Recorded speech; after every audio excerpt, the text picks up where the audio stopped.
morning. Welcome back to the Marketing Thread. I am your host, Todd Schnick, joined by my co-host and friend, Carol Morgan. Good morning, Carol. Good to see you. Looking forward to yet another edition of the Marketing Thread to remind our audience what this is all about. Well, I love this series. I think it's so much fun. But the Marketing Thread is a series of short, snackable videos that we're releasing monthly on, marketing trends and tips and just what's going on in the industry so that people can stay abreast of those trends without having to necessarily do all the research. Yeah, I love this series. I get to learn from you guys. So great stuff. Well, today is going to be an intriguing conversation, marketing to the generations. So, what's this all about? Well, it's interesting. And I come to this from two different approaches, really. So you get the side of it that, of the people out there, I can't market to Gen Z and the millennials on Facebook. They're not there, which is not true. So there's that one side of it. And then, there's the fact that there are differences between boomers and Gen Z and Gen X and how everybody engages with content and how they want to be marketed to. So, we're going to talk a little bit about some of the social media sites and who's really on them. And then we're going to dive into, the specifics of how each generation likes to be marketed to and what makes them who they are. Yep, no doubt about it. Yeah, it is fascinating. 4 distinct generations, a lot of differences, a lot of nuances to how they and life experiences feed a lot of that. In reviewing your notes, that was most intriguing to me is that we all have different memories from our youth that affect Right. and impact how we use these tools. But there's common threads to all of these, so it's fascinating stuff. Well, I guess we're going to kick off with these tools, right? The actual social media tools. Let's dive into that. Yeah, let's talk about social media growth just for a minute. And it's really been, quite explosive. This social media growth over the past several years. I mean, I remember in 2005, 6, 7, 8, people were like, oh, this is just going to stay, personal. This isn't going to take off for businesses. And of course, right. Everybody was wrong about that. And you can see that, specifically right here. And you look at the number of adults on each different site and, just compare this from 2005 when 5% of US adults use social media to 2011 when that increased to 50% of adults. And then, by 2019, it's 69% of adults that are using social media. And these stats are specific to the US. So this is, 69%. I think it's a little closer to 70 or 72% now of US adults who are using social media. And the bulk of this research comes from Pew Research. If you're familiar with Pew, I love them. They did a huge study that came out in, early 2019. They haven't updated it yet. I keep looking forward to that next update because I'm sure it's going to be very insightful. Well, that should include, this chart here doesn't include our behavior changes with the result of the pandemic. Correct. So I'm assuming these graphs have continued to climb as a result of us working from home. Yeah, they have. Absolutely. Definitely has climbed and, definitely is going to continue to climb. And it's interesting just to see, the changes, the number of adults who use one social media site each day is around 70% or was pre-pandemic. That may even be higher now. And I do have some specific Facebook stats, which I think are kind of interesting because, it's by far still the biggest platform out there. And it's the one I think everybody loves to hate, right? Love to hate Facebook. So, it is what it is, though. It's not going anywhere. It's that 1 million pound, gorilla. And look at that chart. I know plenty of people, Carol, who, as you say, hate Facebook, but they're on there every day. They're on there every day. I mean, and it's the biggest platform, not just a little, it's by a lot. You can pretty much add everything else together and still not quite get to Facebook. And I think that's what people don't understand. They're like, oh, everybody's there. Everybody, nobody's there. Everybody's left there. It's just not true. And I love this slide. This is, again, a recent slide that really shows the Facebook age and gender demographics. Again, the young kids, they aren't on there. So, 51% of 13 to 17-year-olds are on Facebook. 76% of 18 to 24-year-olds. 84% of 25 to 30-year-olds. Again, this is in the US. 79% of 30 to 49-year-olds. Again, the bulk of, who we interact with and work for are home builders. So you start looking at the percentage of the 30 to 64-year-olds who are on Facebook, and those are your buyers. 79% of 30 to 49, 68% of 50 to 64. I mean, those are the folks who are buying houses. And yes, they are on Facebook in droves. And look at the 65 plus, and that's half of them I are active on know. Facebook. Well, Half of them, and that's staggering. Well, but you know why? It's because their kids are there. Yeah. And, they want to interact with their kids and their grandkids, and they're there. So they're going to, reach out on Facebook to keep up with them. And my mother likes everything I post on Facebook. It's, the easiest way that she can find out what I'm doing. So, yeah. So, despite what you hear and the younger generation's absolute disdain for this site, they are on it. It might not be their preferred site, but they have a profile and they're on it and they do use it, or at least monitor some things there. Yep. And that's important. Yeah, Yeah, they're active on TikTok. They're doing Snap, but right. Yep. but they're there. They're there. And there's a billion plus reasons why, because most of the globe is on it. Mm-hmm. You start to look at these next couple of slides and the percentage of adults on each platform. And this breaks it down by age group, white, Black, Hispanic, men, women, high school, some college, college graduate. But again, you just look at that top line: 68% Facebook, 35% Instagram, 25% LinkedIn, 24% Twitter. And, again, it's just staggering to see how much of the market Facebook has. Well, you look at those numbers. I mean, I'm my personal favorite is Instagram, you want to look at that number and say, oh, not that many people are on it. That still represents hundreds of millions of people. Exactly. So that's impressive when you think about that. But then you look at the fact that Facebook is double that, and that's mind blowing. And so you've got to embed Facebook thinking into how you communicate with the world. You just do. Everyone is there. Right. Everyone's paying attention. Yeah. And again, looking and diving deeper into, Pinterest, Snapchat, YouTube, WhatsApp, again, they're all less than 30%. And it's interesting that they throw WhatsApp into this mix because, I don't really consider it social media. I consider it more of a messaging service, but it made this list for whatever reason with Pew Research. But, you look at all this explosive growth and, you look at and think about TikTok and its explosive growth. And actually, I pulled some stats on this just to talk about a little bit. But as of June 2020, users in their teens accounted for 32.5% of TikTok's active users. And according to App Ape, users aged 20 to 29 were the second largest user group on TikTok. Again, no huge surprise. I get asked a lot about TikTok and, should I be there? Should my business be there? If you're really looking to cultivate that younger group, maybe.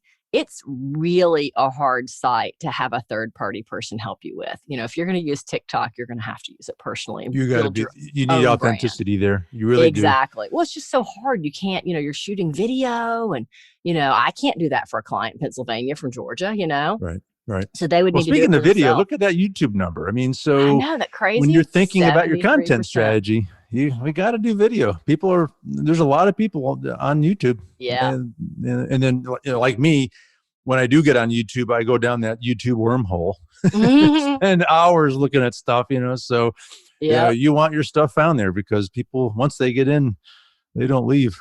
They don't leave. It's, you can find out the how-to of anything on YouTube, Right. How to knit, how to, bake bread, how to, whatever it is you're looking for, it's there. So, and then, of course, frequency of use. This is still staggering. So, social media is part of people's daily routine.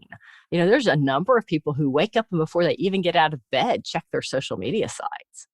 I typically check my text and my emails and save social media for later unless I have some big alert.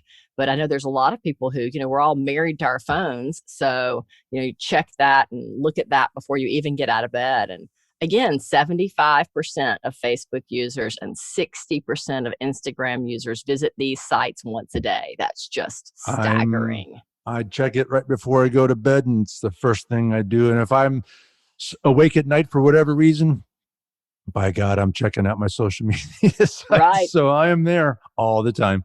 Yeah. Wow. Well, let's take a little bit of a look at the generations. And I did this kind of backwards from what a lot of people do. I decided to start with the youngest generation, Gen Z. So this is a generation just starting to enter the workforce. The oldest members of this generation are 24. So they, if they went only to high school and didn't go on to college, they've been out in the workforce for a while. If they've gone to college, they're just starting to get out into the workforce. They were born between 1997 and they're not quite sure of this cutoff yet. I've seen 2012, 2015, and of course the generation following them I don't think is named yet, but I'm sure will be soon. Right. So there's 68 million people in this generation, and they're also often called the I generation, post millennials, or the homeland generation. They've only ever known digital tools like this. Right. It's their whole existence, their whole life. They've known this stuff. This is how they interact with the world, and they're comfortable with it. Well, one of the stats I saw is that most of them got their first mobile phone at around 10 years of age, 10 and a half. And I started thinking back and I was like, how old was my son? He wasn't that young, I don't think. He was in middle school when he got his. Well, maybe that does make him 10, 11, somewhere in there, 12.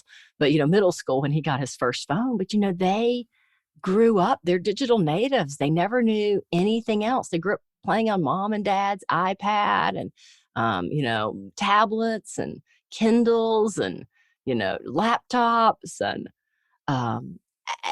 they're interesting because they've seen the millennials struggle with debt and with, college debt. And they want to be more fiscally conservative. So they're more likely, in their spending habits to have a debit card than a credit card because they want to pay for it as they go and not rack up all that debt. So that's an interesting, very interesting little kind of tidbit about this generation.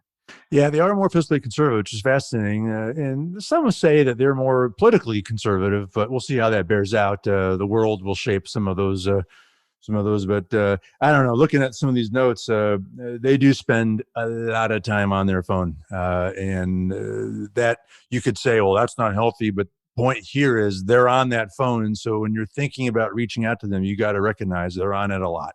A lot, yeah. Which means that they can kind of dig through what's real and what's the transparency and what's not transparent or what's kind of the BS. I think they're more efficient at use of the phone. They can get a lot more done. They know how to surf and find information quickly.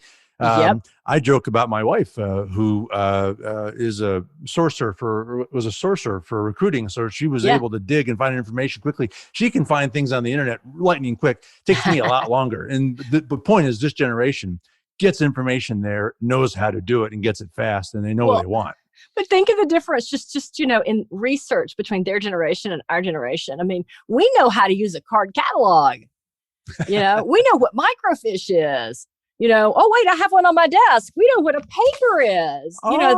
They've touched all this stuff digitally all these years. They haven't interacted so much with paper or microfiche or microfilm. They've had the pleasure of always having Google in their life. We all remember when Google was, created. So big difference there. Some other interesting things I think to keep in mind about this generation is they're the most racially diverse generation ever. They don't see color. A lot of them don't see sex. They really don't have the prejudice that a lot of the older generations have, which I think is fantastic. Yeah. Again, because of their interaction with phones, they're very direct, they're very visual, they're very succinct. They're also very entrepreneurial, which means if you have one working for you, then they will own that little kingdom of their job and they will make it the best that they can make their little kingdom. They are very entrepreneurial. That's actually a cool thing about this generation is that side of it. And they want meaning in their work. Yep. But on the flip side, because of that being digital natives, they also have really short attention spans and need bite-sized bits of information. Right. They're not into the long form magazine essays like I like. No, they're not going to read the stuff that you and I read, Todd. They want that punchy headline. You got to catch their attention. And you're right. I like snack size, bite size. Think, not full size candy bar, but you want to give them that little teeny bite.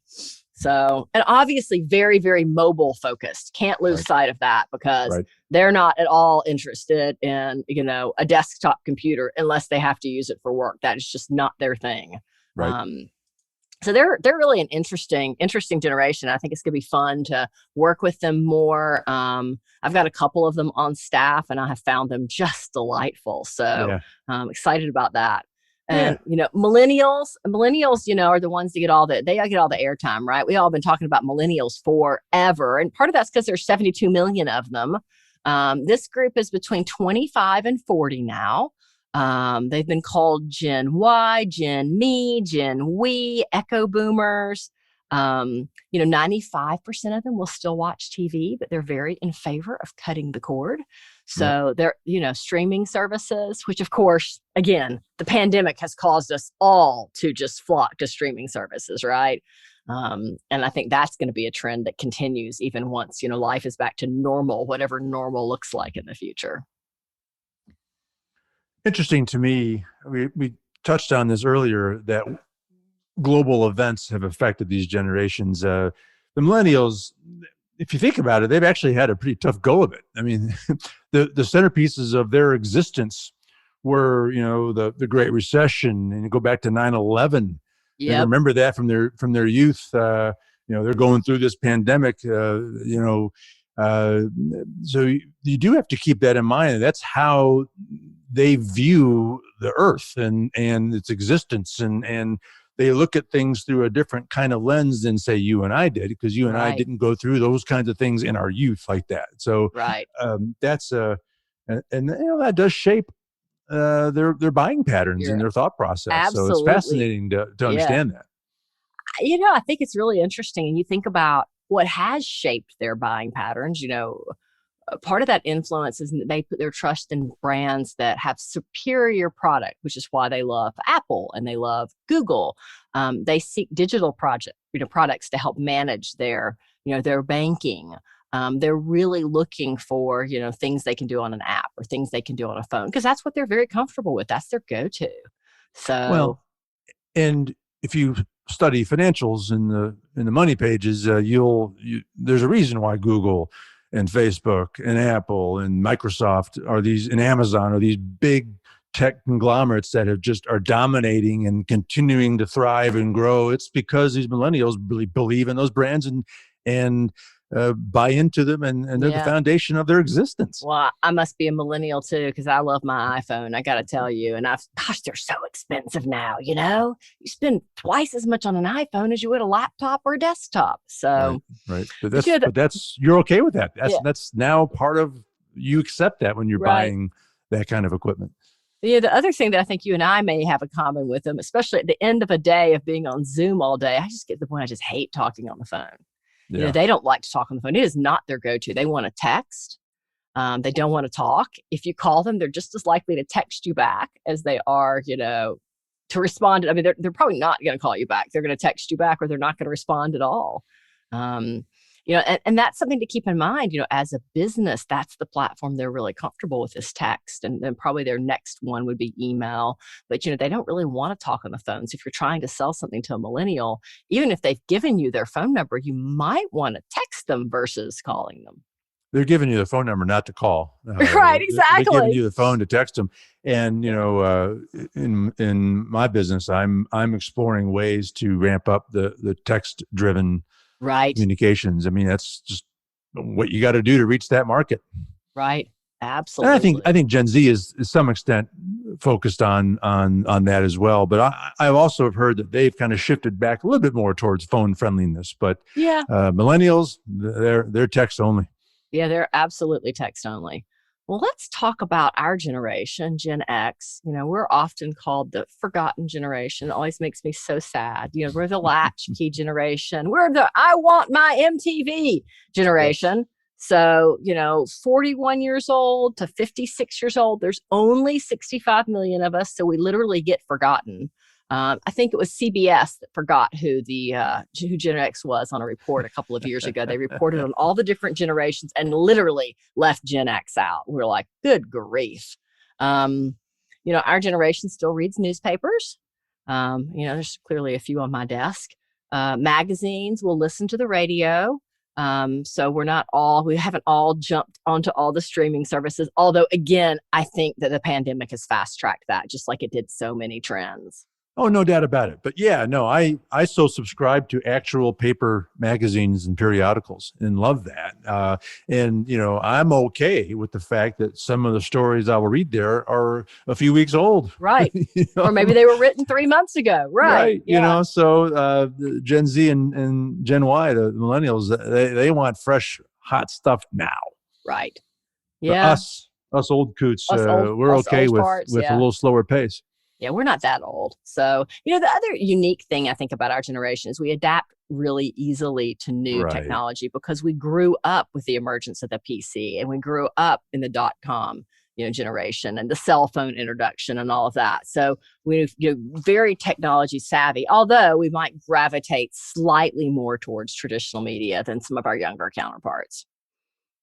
So that's, a good thing to keep in mind. It is fascinating that and our shopping habits have evolved a bit too. Oh, absolutely. I still prefer, and this is again to your point, where the pandemic has changed that behavior a bit, but I still prefer to get my clothes from a store or an actual retail bricks and mortar location than online. Kind of forced to that and to do that now, but we still like that physical experience.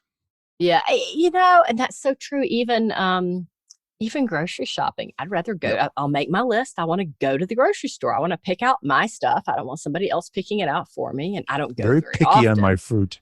Yeah, I'd be more likely to go to Tractor Supply. There's a shout out for Tractor Supply than the grocery store because I have lots of beings here that like to eat. But I like to do that in person because you never know what you might see in the grocery store or Tractor Supply that you might need to add to your cart. Banking. We're still a little old school too. I still send paper checks. Do you really? Wow. I don't send very many. Venmo is my new friend. So, I don't write very many checks. So we're evolving. I mean, but those first two generations, they wouldn't even know what a paper check is. Wow. Well, it's very interesting. And, and when you go from Gen X into boomers, so take those Gen X tendencies towards print and towards shopping in person and then magnify those. Yep. Because, of course, that's what our boomers like. They, again, this generation, they're 57 to 75. There's 71 million of them. They're the biggest consumers of traditional media out there, obviously, television, radio, magazine, newspapers. But despite being so traditional, 90% of them have a Facebook account, including my mother. Fascinating. And as you said at the top of the show, it's to keep an eye on that grandchild. Absolutely. They're there and they're getting more savvy with it with every passing day. Oh, by far.